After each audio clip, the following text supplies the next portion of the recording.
Aloha. I am so happy to have Leah Sindelar, did I say that right? With Yes. you, with me today to talk on grief and happiness. And she had a very special experience with her father that I wanted her to share with you because it just to me it's kind of like how I would love for everything to be. So if you could just tell us your story there, please. Yeah. So my father, he passed away, I believe it was the spring of 2018 or 19. It's kind of funny as the years go on, you kind of forget the years. But before, so he had pancreatic cancer, and it was a very short period between the time that, we found out the diagnosis and the time of his passing. And at that time, I was living out in Los Angeles. So I was, flying back and forth for doctor's visits, that kind of stuff. And I remember because on the very last trip that I came at that point, he couldn't really speak. And so what really stuck out to me was that very last trip, the one prior, before I went back to Los Angeles, the last words that he spoke to me were be happy. And that I remember it's so interesting, being able to look back at where I was then and how I perceived it, and how, being 3 or so years out, how I perceive it differently now. But of course, back then, I was so angry, right? Because we knew where it was heading. His health had declined so rapidly that it was pretty obvious, and it would take like a miracle really for him to bounce back. So him telling me to be happy, I was just enraged. I was kind of just like, how are you telling me to be happy? One, because of the situation that we're in is really anything but happy, right? And two, he spoke of it in such a way like it was a choice. And in my experience, I hadn't really ever felt or really explored, I guess you could say, the option that happiness would be a choice. I did things that were fun, or I did things that I liked, and I thought they brought me happiness or they made me happy, you know? And so when he said that, I remember just like thinking, and just that just was on repeat in my head as I was headed to the airport.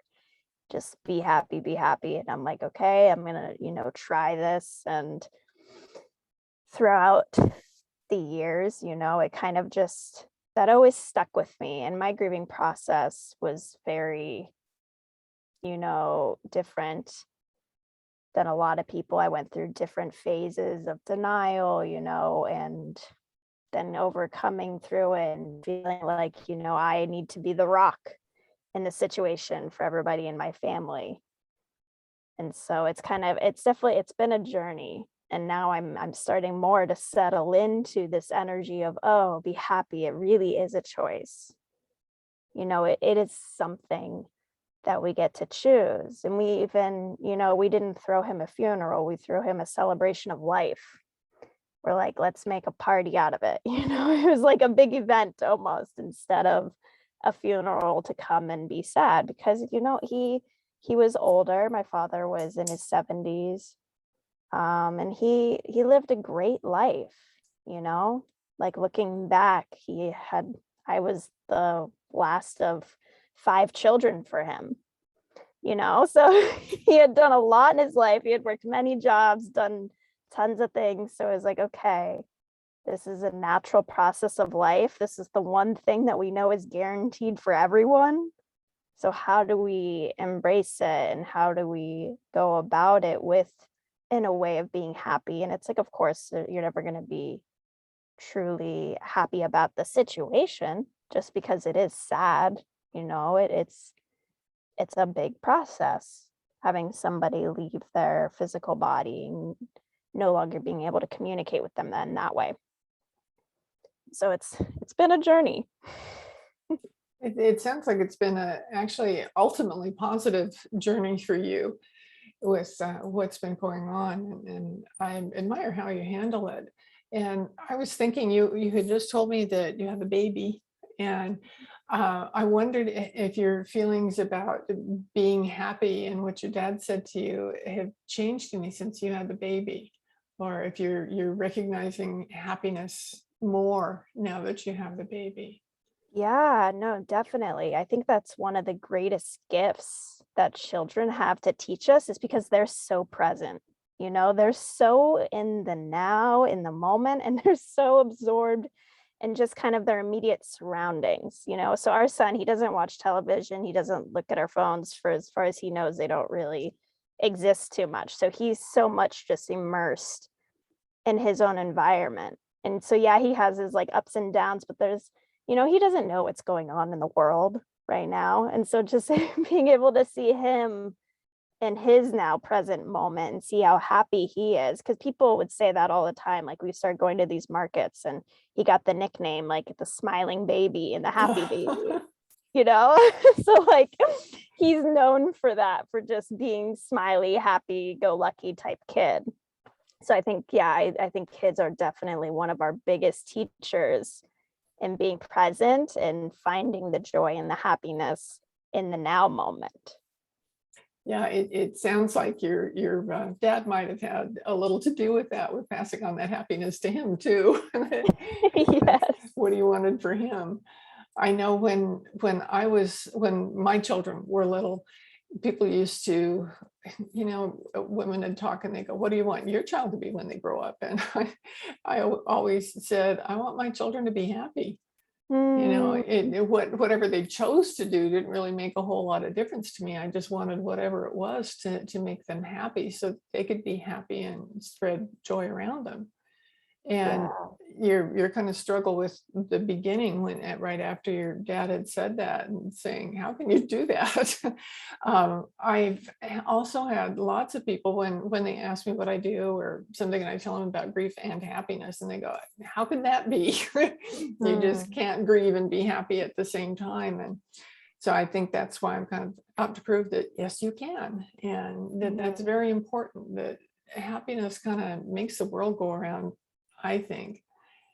So Yeah. I love your story about that. I think it's wonderful. And the other thing that people ask me a lot about is they find that after a loved one dies, it kind of changes their perspective on life. And they'll ask me, "So what's my purpose now? What am I supposed to be doing?" And they kind of just are challenged with that. And I know that with me, I totally shifted into something different than I'd done before. Some of the things were similar with the writing because I've been a writer forever and taught Mhm. writing, still teach writing at the university level. And it just comes naturally to me. So I did that, but incorporating the being happy with it, I didn't even used to smile that much. And when I say something to somebody about being happy when they're grieving, uh, they're kind of confused and they really look differently at the meaning of life. And you mentioned about your baby being in the moment, and that's kind of the place that I choose to live is in the moment, Mhm. because that's really all we've got. But on your journey, I saw that there was a time in your life that you decided or you discovered what it is that you wanted to do and that you do and that you do practice now. And it sounds kind of fascinating to me. So could you tell us a little bit about that? Yeah, yeah, definitely. I've had a very extensive spiritual journey in life, to say the least. So when I was younger, I definitely had different spiritual gifts that were awakening, in terms of seeing auras and that kind of stuff. And I definitely, at that time, I would have considered myself to be less of a spiritual person, but always open minded to it at least. And so I took more of the, you could say, logistical route. And I thought things like were kind of, I wasn't aware that it was a spiritual awakening process, And so I started seeing it differently, and I would have a little bit of out of body experiences. And even with that, I was like, oh, I'm having seizures, went to the hospital, had like all these scans done, and they're like, nope, you're completely fine. And then years later, I realized I was like, oh, I was actually, having a spiritual experience in that moment. But that wasn't necessarily something that I fully understood, even though both of my parents were very spiritual. So it was interesting, all right, I think we choose our parents. So I chose these parents that were very spiritual. I wasn't with it at first, but then as life begins to unfold, I'm like, okay, this is sort of something I have no other, like, it's just unfolding in front of me how much we are spiritual beings and just how connected we are. And so that's like been a big thing for fueling my mission as a coach. So I'm a holistic leadership coach. And what I really have a passion for is just, and you could say in a very blanketed way, is normalizing spiritual awakening for people. Because I really do view us all as spiritual beings and being so interconnected with one another and being interconnected with Earth. And it gets me in the mind frame of, okay, how do we use this in every facet of our life? Because I really think every area of life, whether it be, big corporations, businesses, small businesses, families, parenting, I'd say gardening, probably even, I think it's all moving into a more conscious like era or a more conscious way of doing things. And I see a big part of that is just this rise in spiritual awakening, people realizing how connected we are, whether it be to different realms, that kind of stuff, or just, simply with one another, that intuitive hit that I think most moms agree, if something happens with your baby, you're like, oh, I feel that. Like something just happened. I need to go check on them.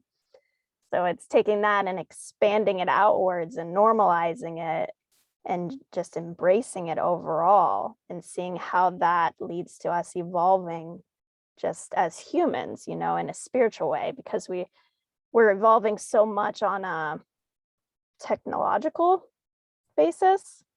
And I think at the same point, we're evolving so much just within our own human physiology. So it's exploring both of those with and just, allowing it to all be there. So, because I felt very alone, and partially scared even when I was young, because I would have like ghosts in our house would talk to me. And I'm like, nobody else is hearing this. Okay. Of course I think I'm going crazy because I wasn't fully surrounded, with people or in a community that knew how to navigate that situation. Right. So it's about like learning how to navigate that, normalizing it and saying like, it's okay. And then just embracing us as spiritual beings and using that to fuel, and I think that ultimately leads back to our happiness as well. I truly have this like deep belief that at the core of our essence, the majority of everything that we do is based upon this deeper desire for happiness. So that's a profound statement right there. I love that. You kind of reminded me of when I was a child, my parents worked and I only had one sibling and she was 9 years older than me. So she really wasn't around. And back in those days, we walked a long way to school and back. And when I got home, the door was unlocked. I wasn't a latchkey child because we didn't lock doors where we lived, just didn't need to. And mom and dad were at work and I would, I'm talking like first grade, second grade, I'd go home and it was kind of my responsibility to entertain myself. And so I had an imaginary friend.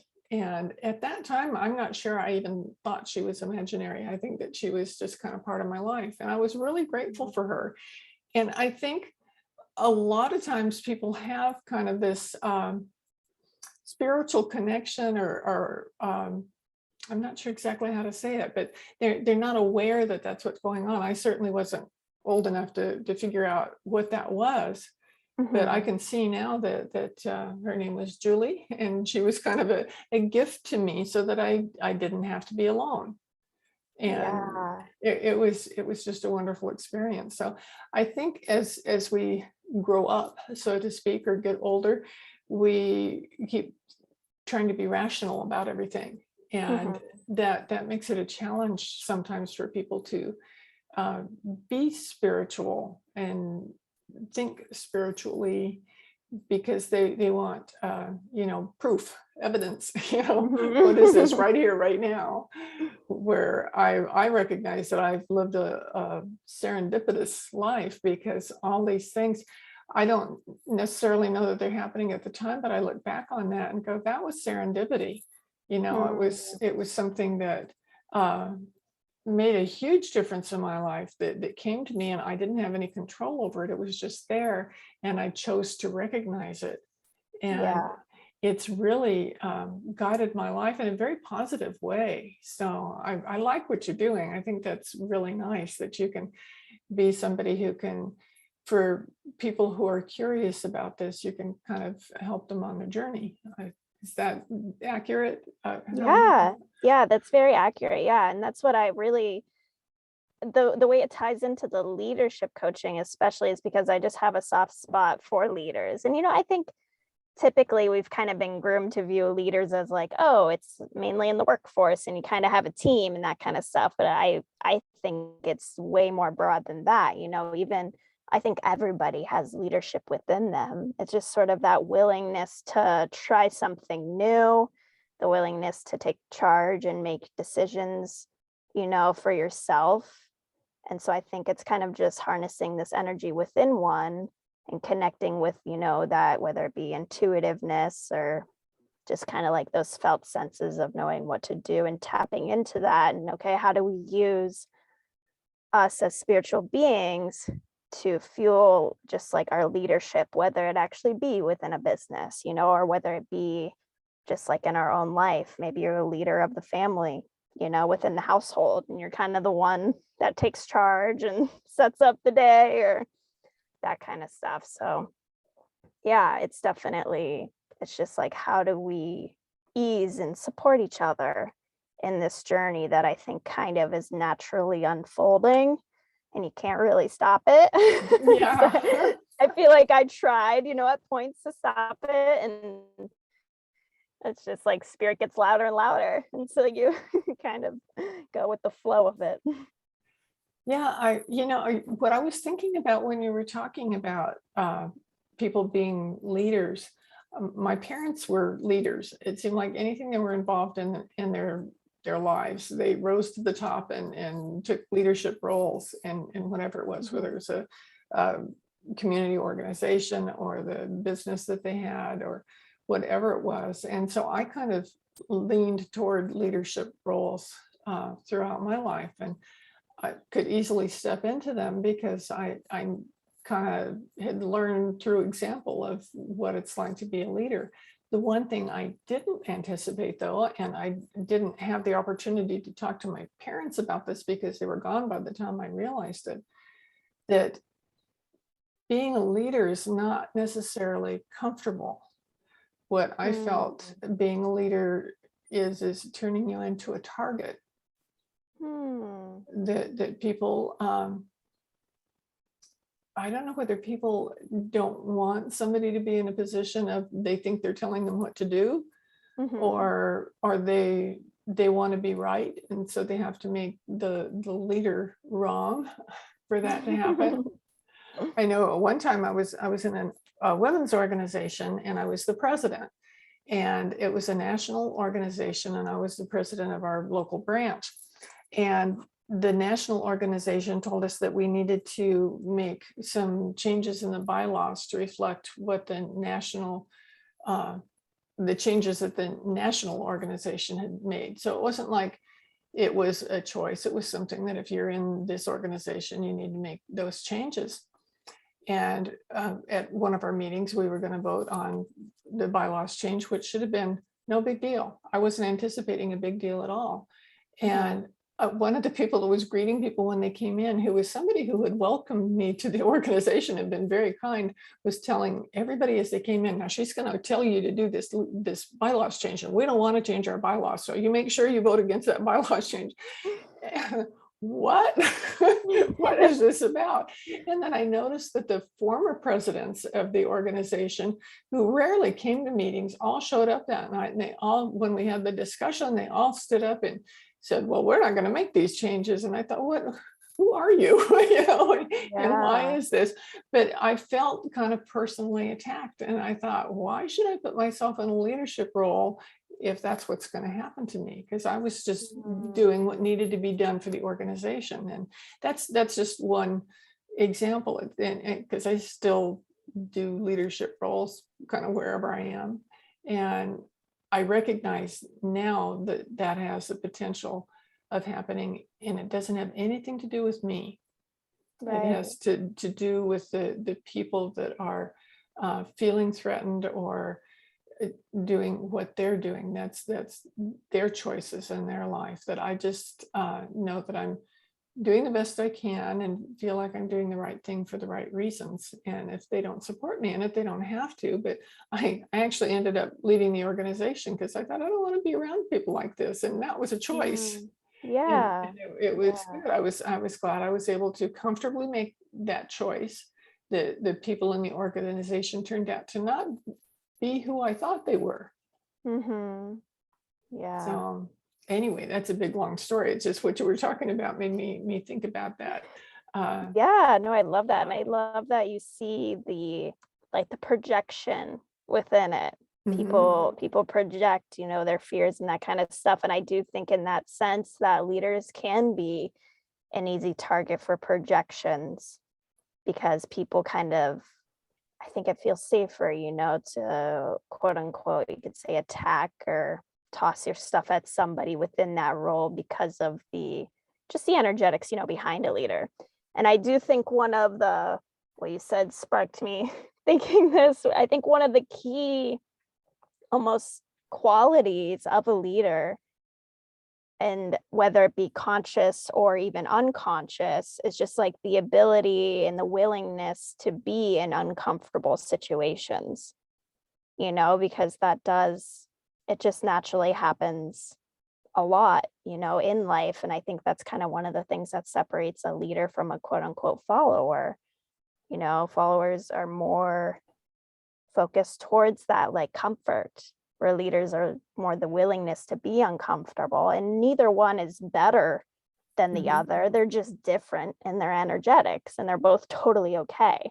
So I want to normalize that as well. It's not like there's this hierarchy, which I think that is a big misunderstanding, is that within leadership, there is this hierarchy, where I more see it as, no, the leadership is sort of just the role where it's willing to try things differently, rather than stay comfortable in what we know works. That's right. Wow, you are so wise. Thank you. It's nice to speak to someone who you have such a depth and an understanding. And I think when you were telling me about your grieving after your dad died, and how you kept forgetting that he wasn't there, that you'd go to text him or buy him a present or that sort of thing, because that's just what you'd always done.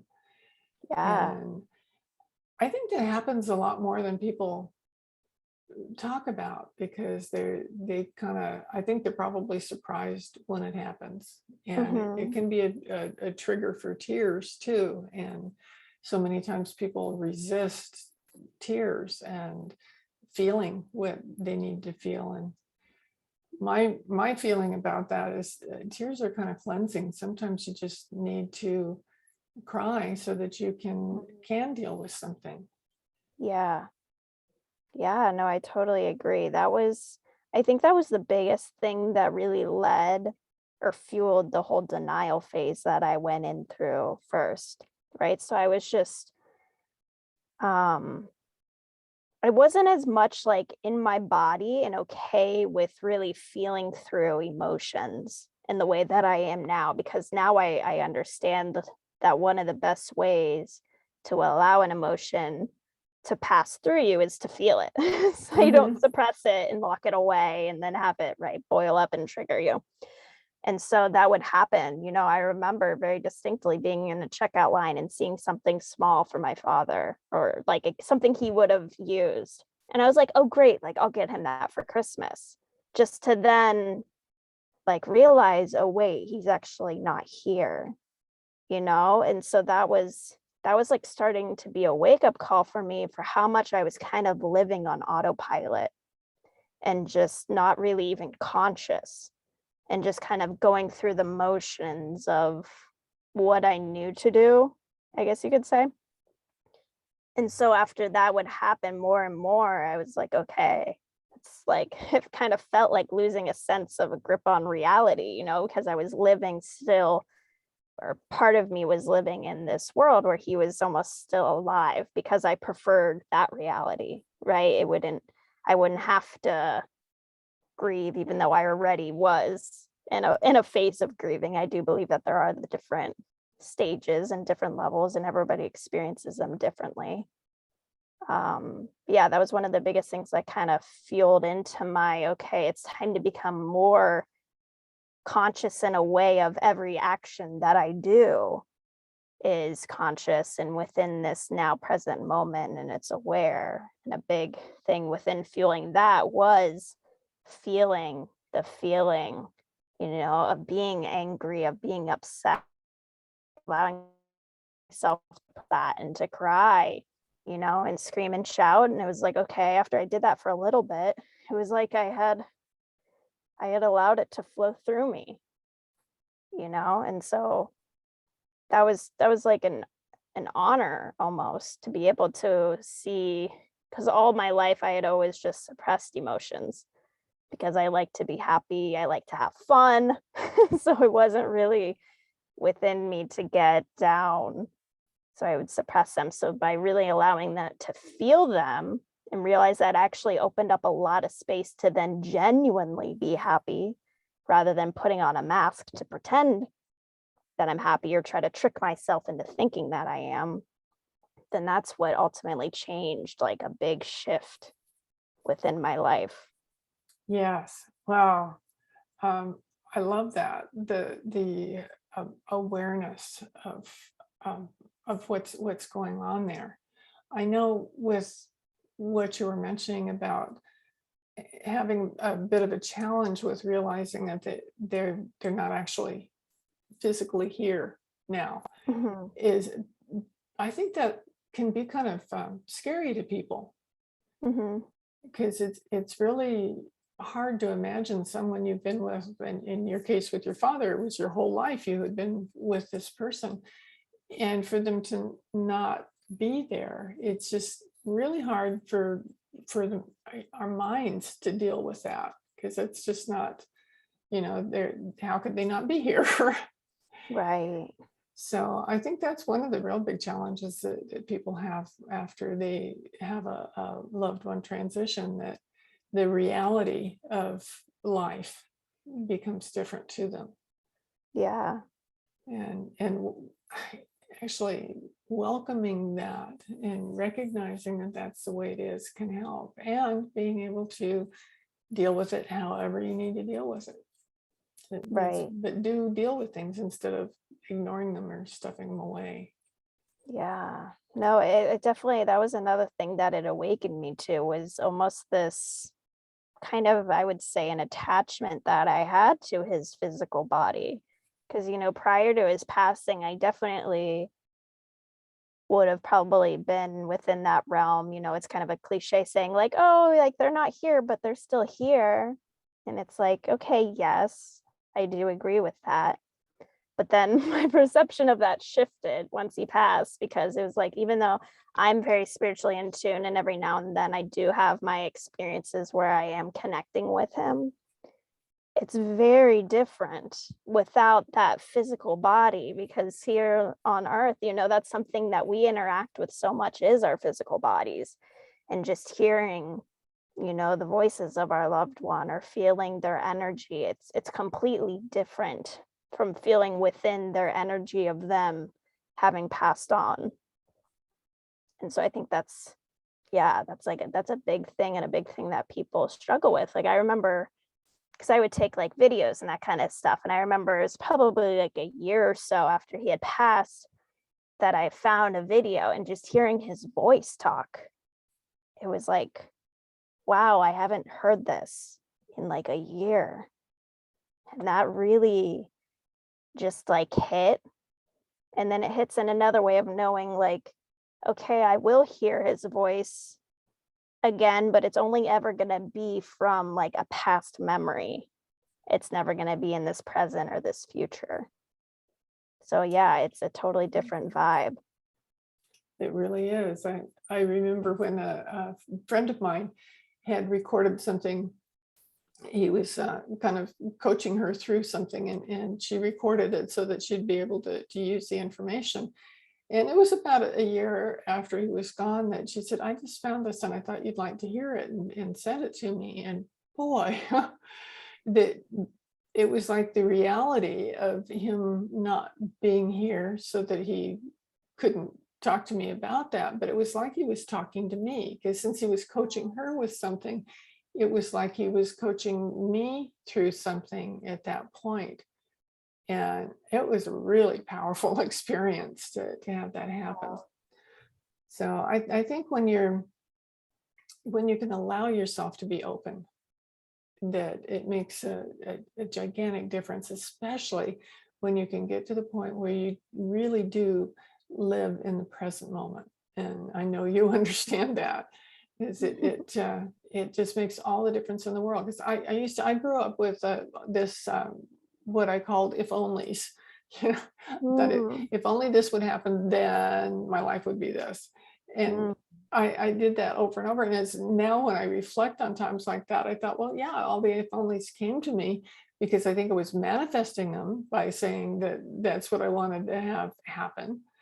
But it was now I don't have to think of if only something would happen in the future, because I'm concentrating on what is happening right now, and I'm making happen essentially what I want to have happen, and it's pretty cool. Yeah. Yeah, I love that. That's such like a small little, well, it can appear small, but it's such a big shift Yes. to be able to go out of that if only, which is such Yeah. future creation. And I think it's a really common thing that people do. Yeah. Well, it's been just wonderful talking to you today. I'm glad that you were able to spend some time here with us. And did you have anything else to say that you want to get out there before we wrap up here? Yeah, I guess mainly, if you if you take the moment to just pause and breathe and feel like you're going through some sort of spiritual process, even I think going through grieving is such a spiritual process. It's like, one, just know you're not alone. And two, that you can explore the choice to be happy within the process. Absolutely. And to me, that's the key thing there. You Yeah. find your happiness, then you got it made. Everything else just falls into place, I think. Yeah. Well, thank you so much. And I look forward to staying in contact with you. I think you're a very special person. And I'm going to put in the show notes how you can contact Leah, and if you'd like to. And I encourage you to. She's a pretty special person. So, Yeah. Thank you so much for having me on. It's really such a pleasure. oh, you're welcome. I'm very glad that you could do this. And we'll see you in another podcast next week. And I'm glad you're listening. Thank you.